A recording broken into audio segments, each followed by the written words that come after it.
Hi, my name is Deborah, this is Book In with Deborah.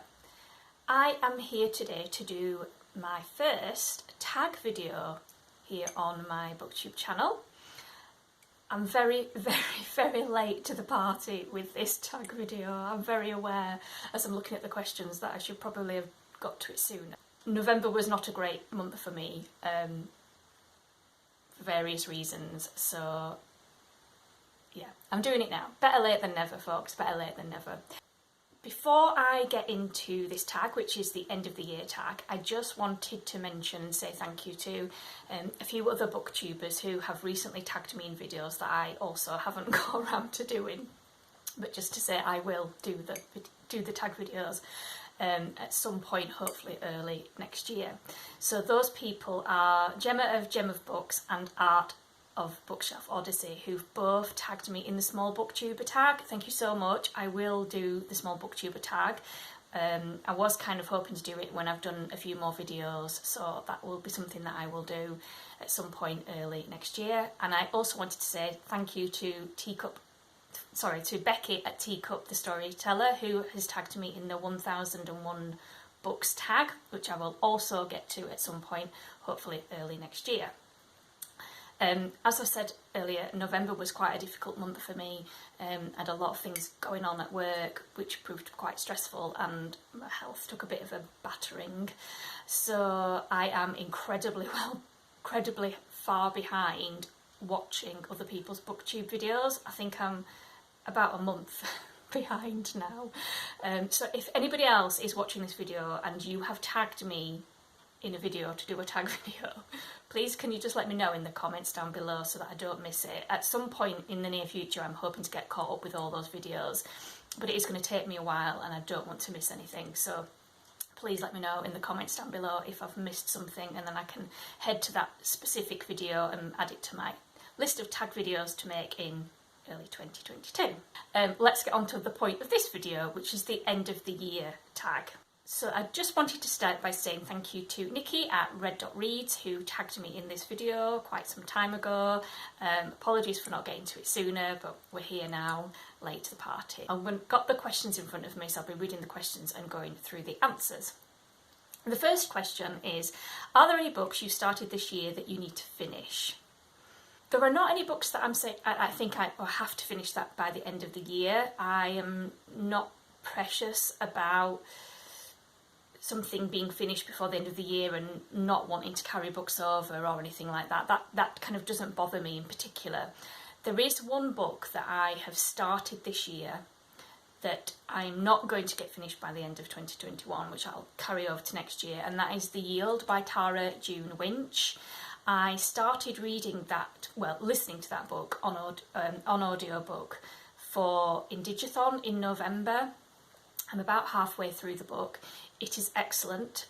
The narration is fantastic. I shall talk about the book in a bit more detail in my kind of recent reads vlog / wrap up video that I shall be posting. But the reason why I didn't finish the book in November was because I didn't have the opportunity to be doing the sort of things where I would normally listen to that sort of audiobook. It's not an audiobook that I'd want to listen to before I go to bed, because it's not the sort of book I want to fall asleep to. It covers some really important themes and some really interesting themes about Indigenous history in Australia. And for that reason, some of it is quite difficult to listen to and some of it's quite harrowing. I wanted to listen to it when I was doing other things around the house, cooking, cleaning, those sorts of things. That's when I generally listen to audiobooks. But I've not had a lot of opportunity to do a lot of that in November. And during December, I want to focus on kind of Christmassy / seasonal wintry reads. So I'm going to save The Yield for 2022 and come back to it. I also feel like the narration in the book and the way the book is written lends itself to your full attention. It's not the sort of book that I think you want to be doing something else while you're trying to listen to it, because it's so compelling and thoughtful and interesting and important I almost feel like it's just a sort of audiobook that you should just sit and listen to and do nothing else. So that is actually something that I'm thinking of doing at some point next year. So that is a book that I don't feel I need to finish before the end of the year, but it's certainly a book that I'm carrying over into next year. The next question is, do you have an autumnal book to transition into the end of the year? As I'm recording this video, autumn has left the building and we are definitely into winter. We've had our first heavy snow here in North Yorkshire, and it's early December as I'm recording this video, so no, I don't have an autumnal book to transition to the end of the year because I've missed it. I was reading a bit of an autumnal book, which I'll just grab. I was reading this book in November, which is The Women of Heachley Hall by Rachel Walkley. You can sort of see by the cover that it's kind of got an autumnal theme. The book starts out in starts out in autumn and moves through part of a year through winter and through Christmas, so it actually felt like a nice book to pick up in November. I will talk about it a bit more in my recent reads sort of autumn wrap-up video, but that was the book that I read to transition from autumn into the end of the year, and I have now finished that book. So the next question is there a new release you're still waiting for? I'm not a big new release book purchaser. I don't tend to go out and buy new releases. I like to let the sort of hype settle on a book before I read it. Sometimes if a new release comes and it's available in my library, I would get it, but the library doesn't always get the new releases that quickly. However, there is a book that has been released in autumn 21 which I am waiting for, and that is Greek Myths, a New Retelling by Charlotte Higgins, and it's illustrated by Ofili, I think is how you would pronounce the surname. This book, as you can probably imagine from the title, is a reinterpretation of some of the most enduring stories of all time. But unlike previous collected myths, the female characters take centre stage in this version of Greek myths. So Athena, Helen, Circe, Penelope and others weave these stories into elaborate imagined tapestries. I think this book sounds wonderful. I haven't read any myth retellings as of yet. I have some on my TBR, both on audiobook and paperback form, but I don't feel like I have the basics of Greek myths to be able to read myth retellings. So I have a bit of a plan for that for 2022. However, this book I have put in a special request to Santa Claus for Christmas, aka my mum. So I'm hoping if I have made it onto Santa's nice list, I will be receiving this book on Christmas Day. So that will be wonderful and something to look forward to for 2022. Okay, so next question. What are 3 books you want to read before the end of the year?